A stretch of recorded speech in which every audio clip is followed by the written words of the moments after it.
Ce matin, je voudrais parler sur un sujet qui n'est pas facile, un sujet qui est dur, mais le Seigneur m'a parlé fortement dans mon cœur de le partager. Et si je vous demande ce matin, qui aime le mot épreuve? Ce n'est pas moi. Si je vous demande cette question, je pense qu'il y a beaucoup qui vont témoigner la même chose. Nous n'aimons pas des épreuves dans notre vie.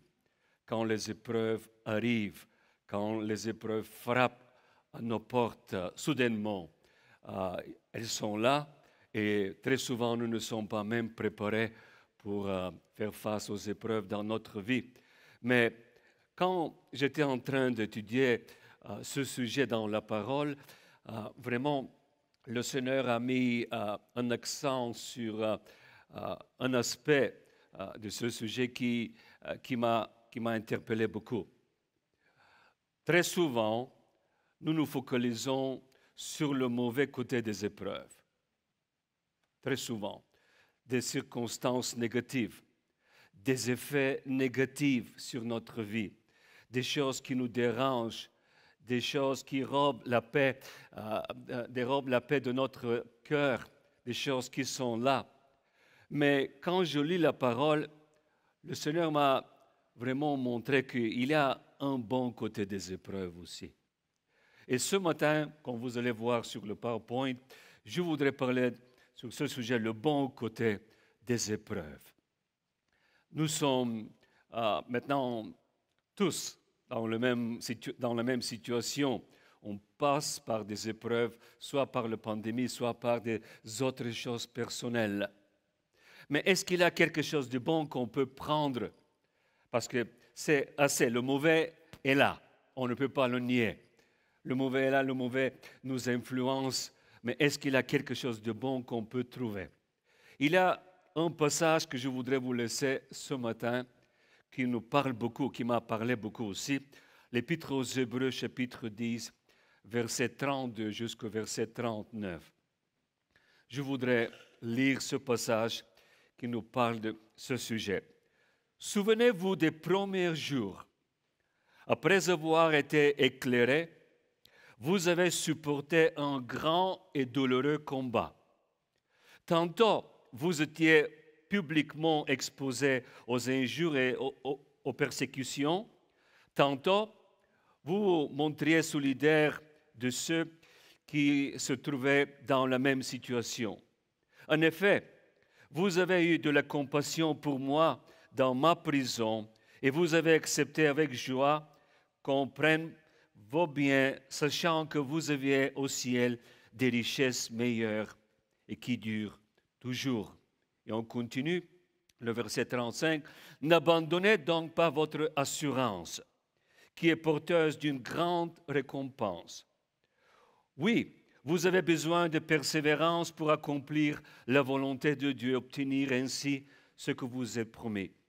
Encore bien peu de temps, et celui qui doit venir viendra. Il ne tardera pas, et le juste vivra par la foi. Mais s'il revient en arrière, je ne prends pas plaisir en lui.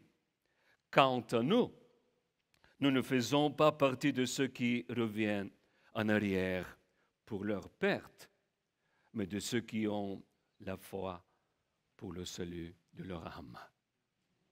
Quelle parole merveilleuse. Je voudrais vous laisser au moins 3 leçons ce matin. Ils sont tirés de ce passage. Et la première leçon que vous allez voir est que les épreuves de notre foi paraissent souvent plus difficiles que le niveau de notre croissance spirituelle. Je ne sais pas si vous avez remarqué cette vérité, mais très souvent dans notre vie, les épreuves de notre foi paraissent souvent plus difficiles que le niveau de notre croissance spirituelle. Quelles étaient les souffrances des lecteurs de ce verset ou ce passage? Souvenez-vous de ces premiers jours où, après avoir été éclairé, vous avez soutenu un grand combat au milieu des souffrances. Normalement, dans la vie de l'Église primitive, il y avait un grand conflit. Et nous avons trouvé ici quel est le conflit. Mais premièrement, lorsque le conflit arrive, les souffrances arrivent, la première question qui frappe à mon cœur, au moins à mon cœur, c'est la question « Pourquoi ?» La première question, lorsque les souffrances arrivent. Et j'imagine que lorsque les souffrances sont arrivées dans l'Église primitive, la première question, normalement, et c'est normal, la première question qui arrive est « Pourquoi Seigneur ?» Et la deuxième question qui suit très vite, « Pourquoi moi, Seigneur ?» Pourquoi ma femme? Pourquoi mes enfants? Pourquoi ma famille? Pourquoi mon Église? Pourquoi mon collègue? Pourquoi mes parents? Etc. etc. Ce sont des questions dures. Ce sont des questions qui appartiennent à la foi. Parce qu'il y a une tension entre notre foi et ces questions qui arrivent quand les souffrances frappent à nos portes. Quelle est l'interprétation de cette phrase? Et vous voyez bien, après avoir été éclairés. Les souffrances sont venues après avoir été éclairés. Ça veut dire après que Dieu a ouvert leurs yeux à la vérité et qu'ils se sont convertis. Après la conversion, après leur expérience d'accepter le Seigneur par la foi, immédiatement, après avoir été éclairés, les souffrances sont arrivées. Les souffrances sont arrivées très tôt, je peux dire trop tôt dans leur vie. Deux choses se sont passées. Je voudrais vous amener brièvement dans le monde de l'Église primitive, ce qu'on trouve dans notre passage. Les chrétiens, ils ont été affligés en eux-mêmes par beaucoup de reproches. Ils ont été affligés dans leur propriété, en les privant de leurs marchandises, par les amendes et les pertes. D'abord, les souffrances sont venues dans le domaine matériel. Je ne sais pas qu'est-ce que les soldats romains ont fait ou qu'est-ce que les autorités juives ont fait dans l'Église primitive, mais ils ont été frappés dans le monde matériel, dans l'aspect matériel dans leur vie. Leurs propriétés ont été prises, ils étaient privés de leurs marchandises. Et deuxièmement, la deuxième chose qui s'est passée dans leur vie, ils ont été affligés dans les détresses de leurs frères et sœurs. Pas seulement eux, mais il y avait d'autres gens dans l'Église qui ont été frappés.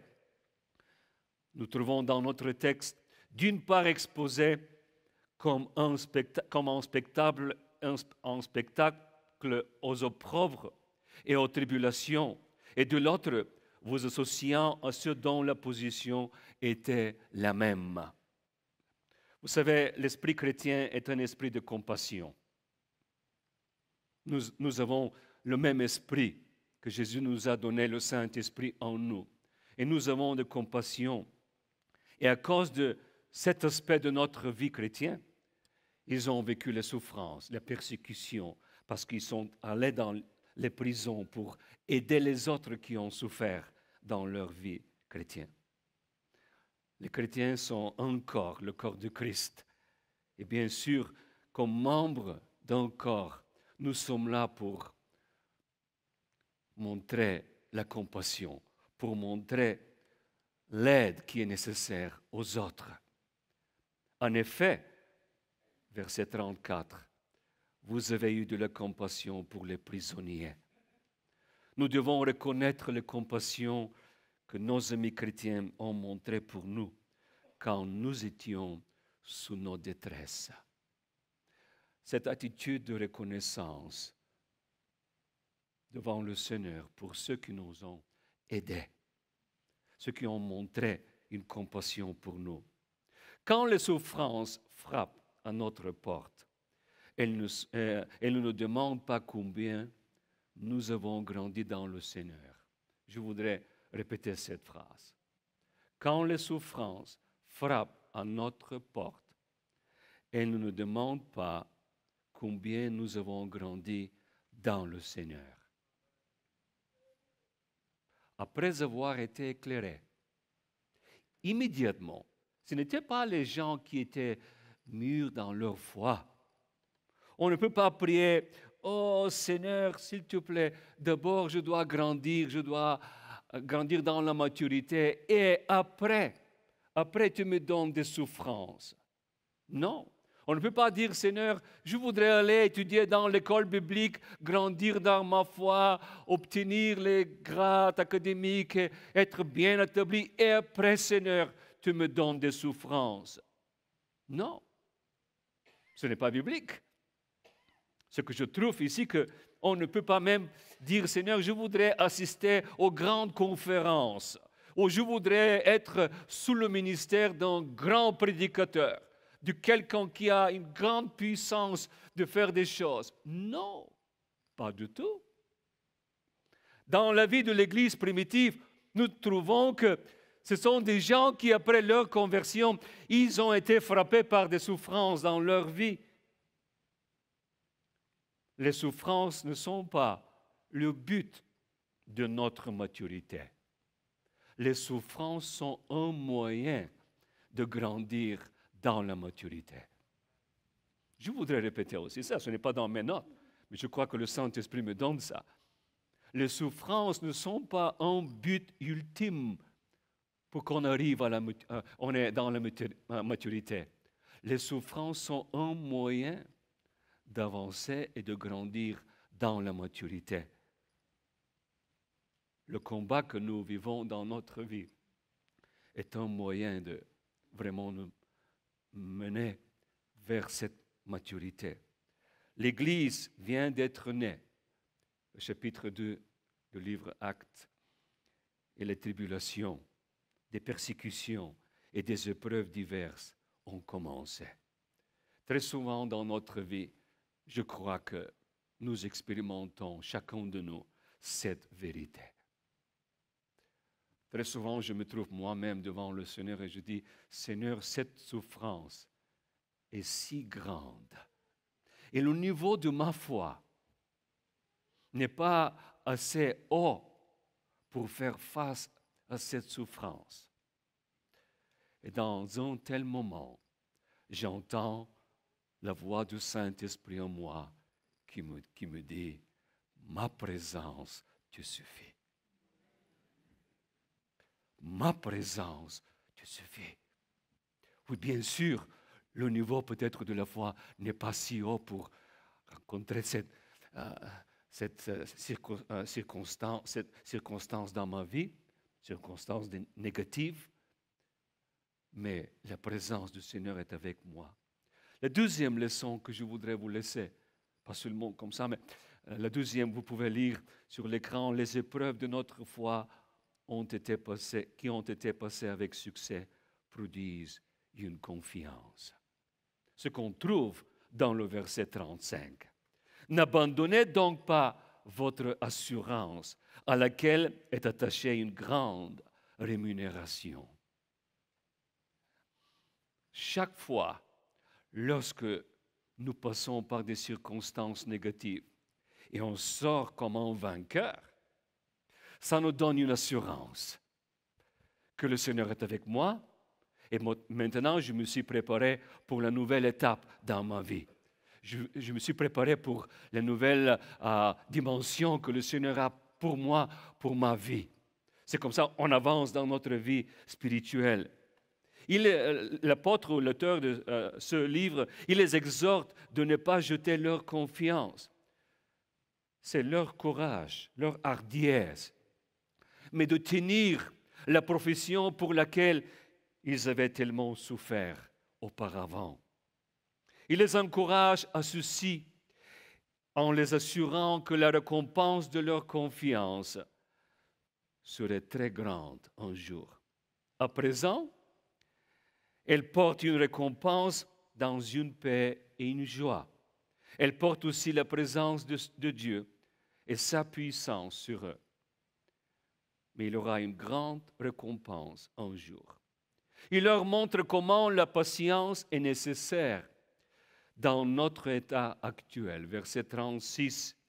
Car vous avez besoin de persévérance, afin que, après avoir accompli la volonté de Dieu, vous obtenez ce qui vous est promis. Vous avez une confiance, mais vous avez besoin d'une persévérance. Il y a une grande différence entre les deux. Grande différence. On peut avoir une assurance, mais pas de persévérance. Et ça se passe souvent dans notre vie. Dans ma vie aussi. J'ai compris que mon calendrier n'est pas le calendrier du Seigneur. Est-ce que vous avez compris ça? Vous avez votre agenda. Je vais faire ça, je vais faire ça, je vais faire ça. C'est mon calendrier, mon agenda. Mais lorsque j'arrive auprès du Seigneur, je trouve très souvent que mon calendrier, les dates, les engagements, tout ce que j'écris, tout ce que je fais ne coïncide pas avec son calendrier. Il y a une différence. Et dans mon calendrier, je devrais accomplir cette tâche jusqu'à telle et telle date. Mais dans le calendrier de Dieu, c'est 1 an plus tard, 12 ans plus tard ou 5 ans plus tard. Et ça m'énerve très souvent. Est-ce que vous avez eu des discussions avec le Seigneur? Dans ma vie, j'ai eu beaucoup de conversations avec le Seigneur.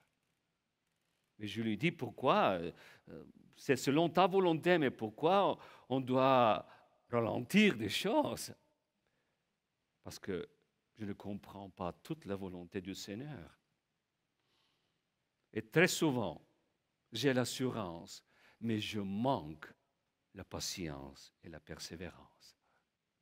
Dans ma vie personnelle, je le dis comme un témoignage pour la gloire du Seigneur, j'ai une habitude, parce que je prêche la parole, je voyage des églises en Italie, en France, en Suisse, en Allemagne, à cause de mon ministère. Très souvent, je roule la voiture 5 heures, 6 heures en Europe. Et j'ai développé cette attitude et habitude de parler en langue. Je parle en langue lorsque je roule. Et une fois, je me suis trouvé dans une situation très difficile. Et je ne savais pas qu'est-ce que le Seigneur avait planifié pour moi, pour ma famille, pour des choses. Et j'étais en train de rouler la voiture et parler en langue.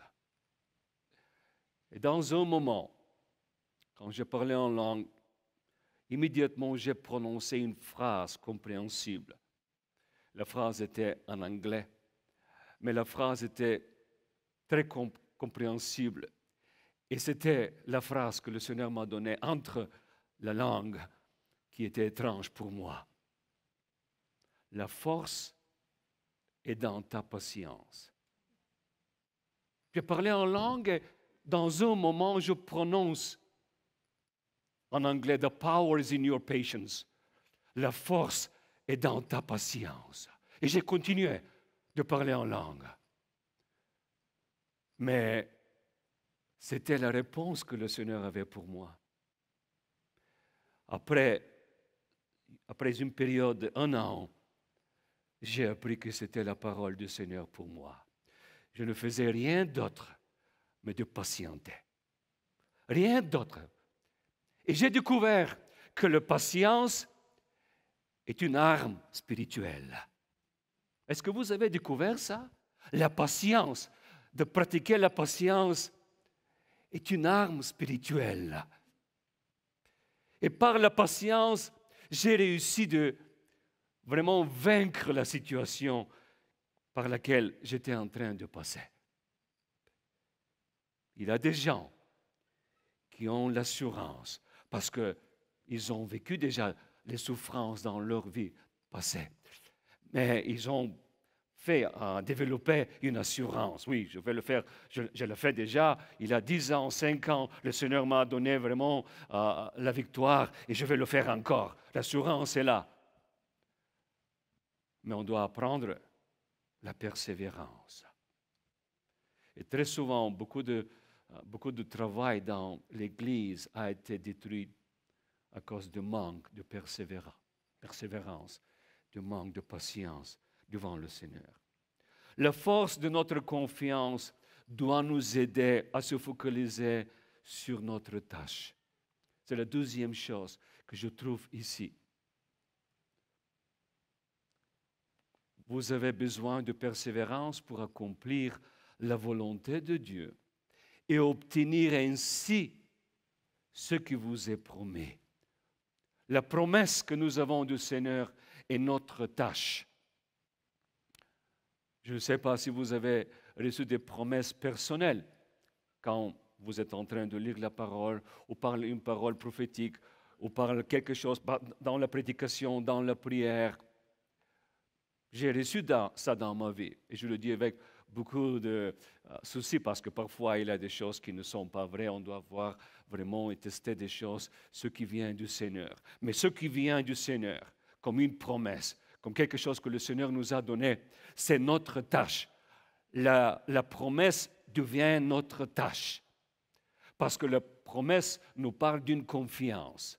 Quand le Seigneur me promet quelque chose, il me donne sa confiance. Quand le Seigneur a promis à Abraham d'avoir un fils, et vous savez bien, l'accomplissement est venu bien plus tard, mais c'était une confiance de la part de l'Éternel vers Abraham. Et c'est comme ça qu'Abraham a commencé à grandir dans sa foi. Et la même chose pour nous. Lorsque le Seigneur nous donne une promesse, d'abord c'est un signe de sa confiance vers nous, mais deuxièmement, cette promesse devient une tâche pour nous.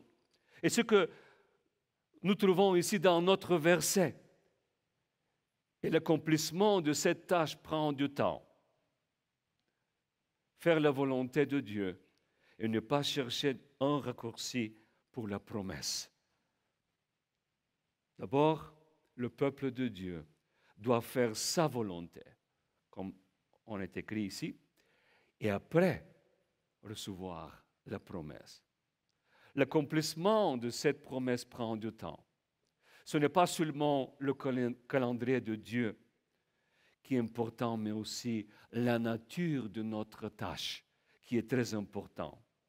Qu'est-ce que cette phrase signifie, accomplir la volonté de Dieu, dans notre verset? On peut dire beaucoup de choses, bien sûr, mais pour moi, cette phrase, avec ce que l'apôtre Paul a dit, je lis cette phrase avec ce que l'apôtre Paul a dit dans une autre épître de Corinthiens, chapitre 4, verset 7. Vous connaissez bien cette parole.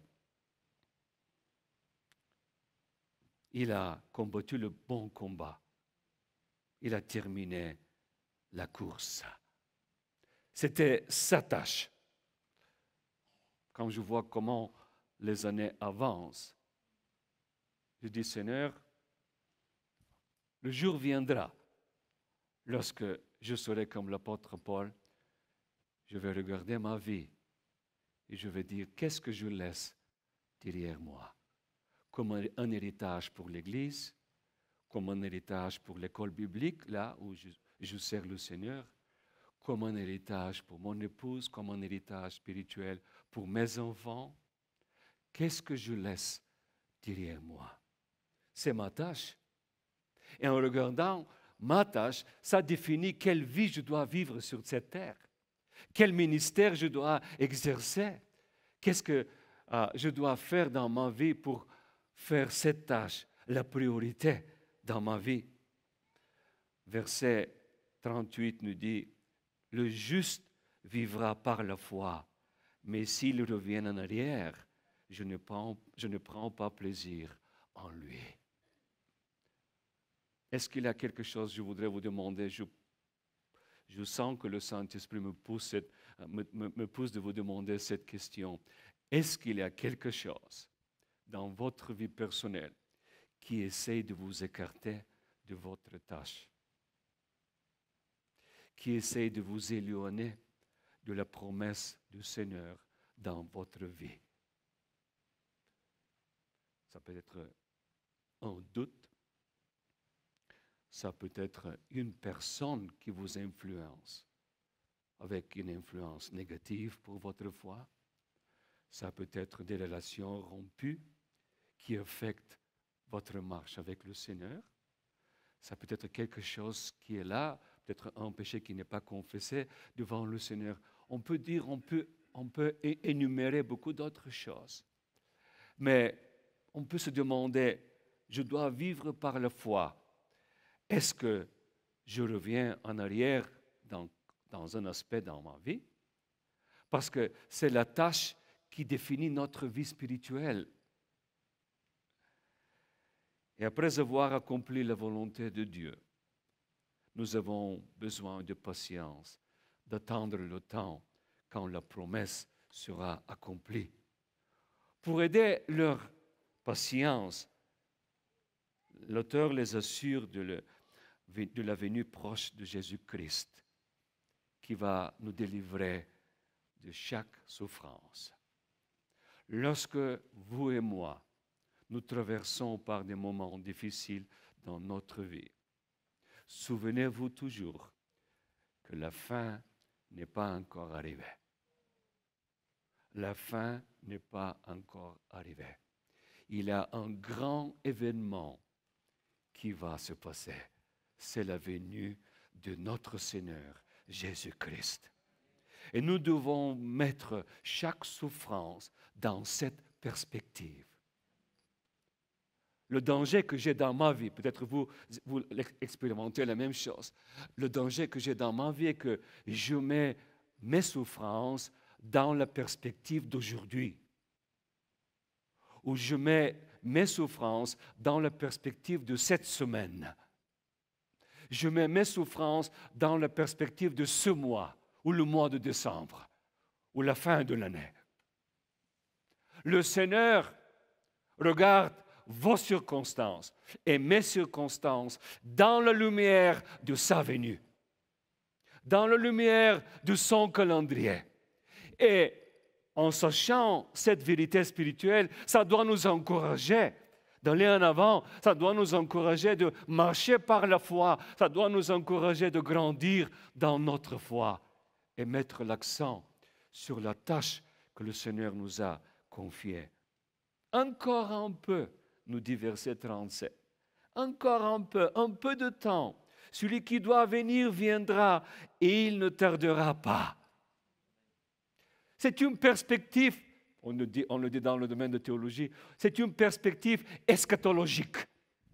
On regarde la foi de chaque chrétien, je regarde ma foi dans cette perspective quand le roi de gloire va venir sur cette terre. Il va résoudre chaque question, chaque détail. Troisième chose que je voudrais vous laisser ce matin, très important. Les épreuves de notre foi produisent un caractère. Et c'est le but. Le but ultime. Les épreuves de notre foi produisent un caractère. L'auteur les presse à persévérer en leur disant que c'est leur caractéristique particulière. Je trouve dans ce passage une des plus belles, des plus grandes et des plus fortes confessions de l'Église de Dieu. Vous avez ça sur l'écran. Nous ne sommes pas de ceux qui se retirent pour se perdre, mais de ceux qui ont la foi pour sauver leur âme. Une des plus belles confessions de l'Église de Dieu. Nous ne sommes pas de ceux qui se retirent pour se perdre. L'Église n'est pas qui se retire de perdre la bataille. Chaque individu, chaque chrétien sauvé par notre Seigneur Jésus-Christ n'est pas là, il n'est pas sauvé pour se retirer. Les souffrances qui arrivent sur nous, nous ne devons pas venir comme une raison pour reculer dans notre foi. Non, cette confession est belle, cette confession est grande. Nous ne sommes pas de ceux qui se retirent pour se perdre. Parce qu'il n'y a pas d'alternative. On se retire, on perd la bataille. On continue, on persévère, on gagne, on a la promesse, on a la tâche devant nous. Mais il continue, mais de ceux qui ont la foi pour sauver leur âme. J'espère que vous et moi, nous allons faire la même confession ce matin. Seigneur, je suis sauvé. Je suis lavé par ton sang précieux. Tu m'appelles ton enfant. Pas de me retirer dans ma vie. Pas d'être battu par des circonstances négatives.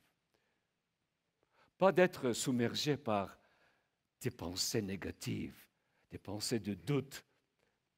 Mais Seigneur, je suis là pour persévérer. Le caractère développé en nous à travers les épreuves nous rend capables de vaincre les défis dans notre vie. Mais ce qui est aussi très important, de vaincre l'ennemi de notre âme, le diable. Notre bataille, mes batailles, ultimement, sont contre le diable, l'ennemi de notre âme, de mon âme. J'aime beaucoup ce que l'apôtre Jean a écrit dans le livre d'Apocalypse.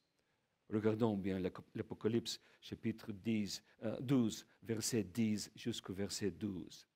Ce qu'il dit à la fin. Puis, j'ai entendu dans le ciel une voix forte qui disait, « Maintenant, le salut est arrivé, ainsi que la puissance, le règne de notre Dieu et l'autorité de son Messie. En effet, il a été jeté dehors l'accusateur de nos frères et sœurs, celui qui les accusait jour et nuit devant notre Dieu. » Regardons bien maintenant le verset 11 et 12. « Ils l'ont vaincu grâce, qui? Vous et moi. Vous et moi. Ils l'ont vaincu grâce au sang de l'agneau, le premier moyen. Nous avons vaincu le diable comment? Pas par notre propre force, non, mais par le sang précieux de l'agneau. Et grâce, le deuxième moyen, et grâce à la parole de leur témoignage. Ils n'ont pas aimé leur vie au point de craindre la mort. C'est pourquoi, réjouis-toi, ciel, et vous qui habitez le ciel. » Comment nous avons vaincu le diable? Par deux moyens. Premièrement, par le sang précieux de l'agneau. Et deuxièmement, par le témoignage de chacun de nous. Quel est votre témoignage ce matin? Quel est mon témoignage ce matin?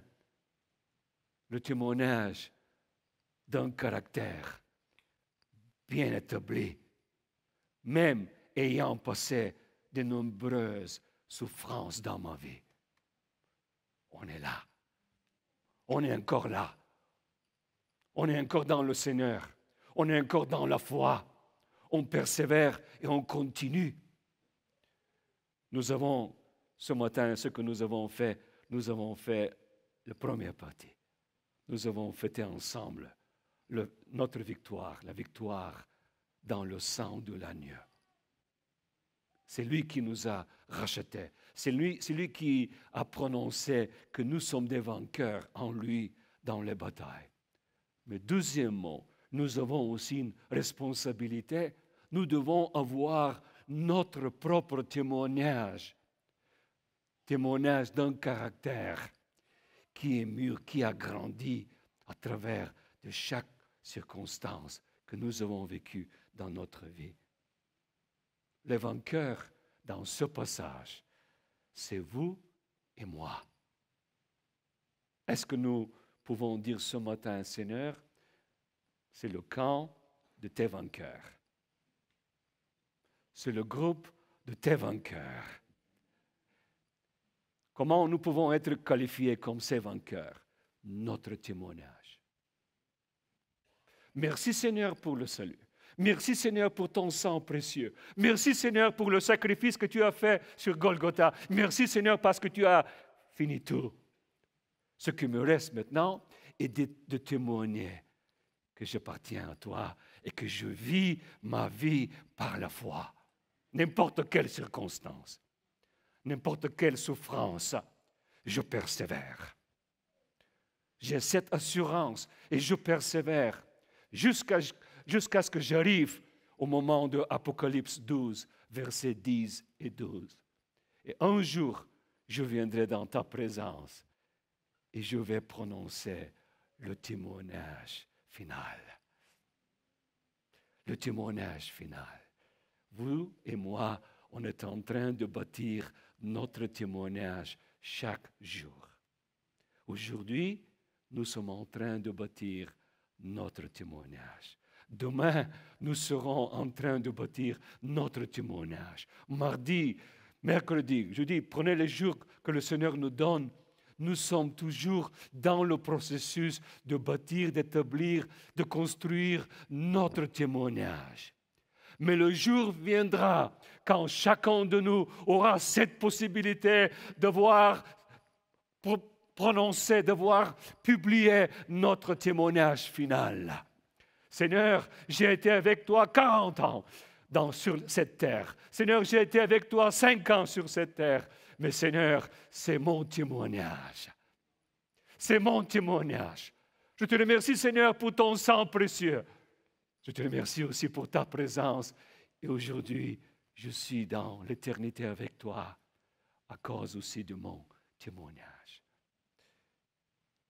Est-ce que nous sommes des bâtisseurs de notre témoignage?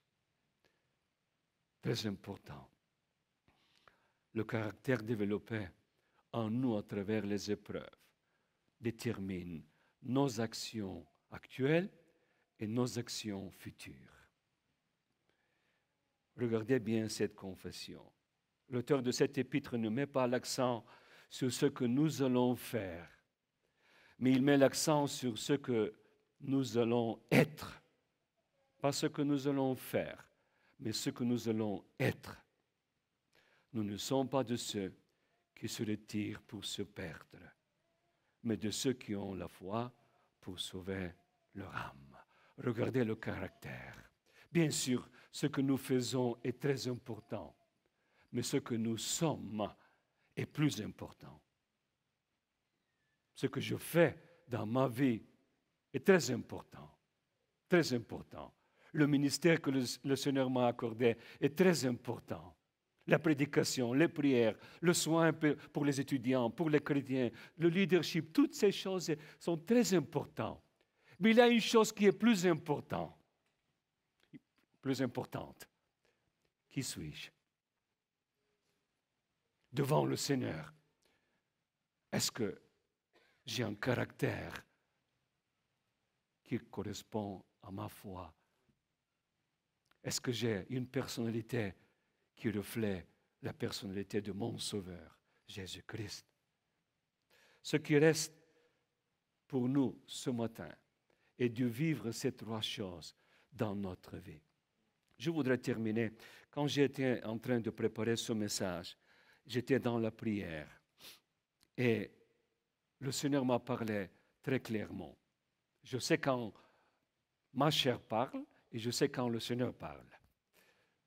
Et le Seigneur m'a parlé une chose très importante que je voudrais vous communiquer aussi. Quand j'ai été en train de préparer ce message, le Seigneur m'a dit, Joseph, je m'intéresse de toi plus que de tes circonstances. Est-ce que c'est un bon français? Parce que je connais en anglais.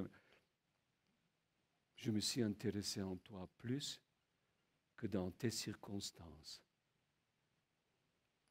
Et ça correspond exactement à l'esprit de ce message. Ça ne veut pas dire que les choses ne s'occupent pas avec nos circonstances. Non, non. Il est un Dieu plein de miséricorde. Il est un Dieu qui, dans sa souveraineté, il prend soin de nous. Oui, on passe par des moments difficiles. Parfois, il n'y a pas d'explication de toutes ces épreuves qui nous arrivent. Mais il est là. Il est là. Au moins sa présence est là. Mais une chose qui est plus importante est que le Seigneur s'intéresse de moi. Plus. Les circonstances viennent et s'en sortent. Part. Mais moi, je suis là. Et le Seigneur s'intéresse de moi. Ce matin, je voudrais vous transmettre le même message. Je ne connais pas vos circonstances individuelles. Je ne connais pas par quel moment ou par quelle période vous traversez maintenant vos jours sur cette terre. Mais une chose que je voudrais vous communiquer est que le Seigneur a un grand intérêt de toi, de toi, de toi, de toi, de moi, de chacun de nous. Il prend soin de moi parce qu'il veut me préserver jusqu'à ce moment-là. C'est le but final, mes frères et sœurs. C'est le but final que je dois me rendre devant le trône de grâce un jour, dans la présence du Seigneur. Je vais dire, Seigneur, me voici, plein de sang, plein de cicatrices, plein de choses. Oh, ce jour-là, ce mois-là, cette année-là, plein. Mais je suis dans ta présence, grâce à ton sacrifice sur la croix et grâce au témoignage que j'ai reçu dans ma vie par la foi. C'est notre cheminement avec le Seigneur. Je vous présente ce matin une perspective eschatologique, une perspective de futur. C'est là qui est déjà, mon père est déjà là. J'ai des proches qui sont déjà là. Mes grands-parents sont déjà là. J'ai des frères, des sœurs, des gens, frères et sœurs dans la foi qui sont déjà là dans la gloire. Ils ont eu leur chance de prononcer leur témoignage devant le Seigneur, le témoignage final. Mais maintenant, c'est mon rôle sur cette terre de vivre mes jours en fidélité devant le Seigneur. Je voudrais faire cet appel très humblement. Restez fidèles à notre Seigneur Jésus-Christ. Le diable utilise des circonstances. Le diable utilise des choses négatives dans notre vie. Et c'est son rôle pour détruire, pour dérober, pour détruire notre foi, pour détruire notre paix. Mais ce matin, vous êtes venus ici chez le médecin qui s'appelle Jésus-Christ. Notre Seigneur, l'agneau immolé pour nous. Et c'est lui qui est là pour guérir nos âmes, pour guérir nos esprits et pour nous dire, je suis avec toi, persévère. Encore un petit peu, comme le texte le dit. Encore un petit peu, et tu verras la victoire que je vais te donner dans ta vie. Le juste vivra par la foi. Nous ne sommes pas de ceux qui se retirent. Est-ce que nous sommes prêts à faire cette confession ce matin? Dans notre prière, je vais terminer avec une prière. Est-ce que chacun de nous qui est enfant du Seigneur, est-ce que vous et moi, nous voulons faire cette confession? Nous ne sommes pas de ceux qui se retirent. Seigneur, je suis là et je reste là. Je suis là pour persévérer, je suis là pour continuer, je suis là dimanche, je suis là lundi, je suis là mardi, je suis là chaque jour de la semaine. Je reste fidèle à ta parole, à tes promesses, à ce que tu as pour moi. Est-ce que nous pouvons faire une telle confession?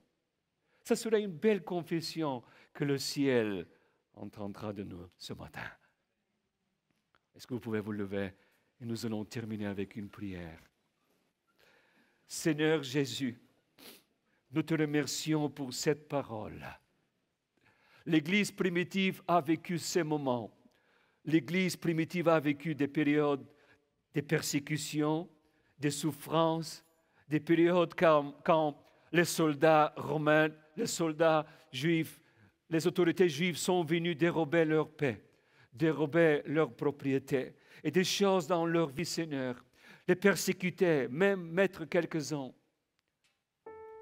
dans le danger, même mourir. Et Seigneur, nous avons obtenu des leçons ce matin. Comment nous devons vivre notre vie sur cette terre.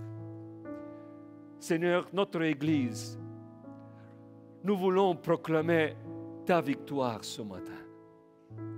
Nous sommes là, chacun de nous ce matin, à cause de ton sang précieux qui a coulé pour nous. Tu as pris notre place comme nous avons chanté. Tu as pris notre place, tu nous as remplacés sur la croix, Seigneur. Et tu nous as donné cette victoire. Mais Seigneur, tu nous enseignes par le texte que nous venons de lire et que nous avons aussi un rôle à jouer dans notre vie. Le témoignage que nous sommes en train de bâtir chaque jour dans notre vie. Seigneur, rends-nous fidèles jusqu'à la fin. Rends-nous fidèles par ta parole jusqu'à la fin, Seigneur. Nous voulons vivre avec cette perspective qu'un jour nous serons devant toi et nous allons proclamer ce que tu as fait pour nous et nous allons proclamer toutes les victoires que nous avons vécues dans notre vie à travers des circonstances négatives, à travers des épreuves. Et ce matin, nous sommes devant toi, pas pour perdre la bataille, mais nous sommes devant toi comme des vainqueurs. Des vainqueurs dans lesquels le Saint-Esprit vit et le Saint-Esprit nous donne de courage. Le Saint-Esprit nous donne cette assurance et le Saint-Esprit nous donne ce désir de persévérer et de persévérer dans notre vie. Nous voulons proclamer ce matin, Seigneur, que nous sommes là et nous voulons prendre cette position, la position spirituelle. Nous ne sommes pas de ceux qui se retirent. Nous te promettons, Seigneur, ce matin que nous allons rester fidèles devant toi. Fidèles dans chaque circonstance, dans chaque épreuve. Et je te prie pour mes frères et mes sœurs, Seigneur, garde-les dans ta main, Seigneur. Garde-les, Seigneur, quand les épreuves frappent à leur porte, quand ils vivent des moments difficiles. Ta présence est avec nous. Tu as un grand intérêt en moi et en chacun de nous.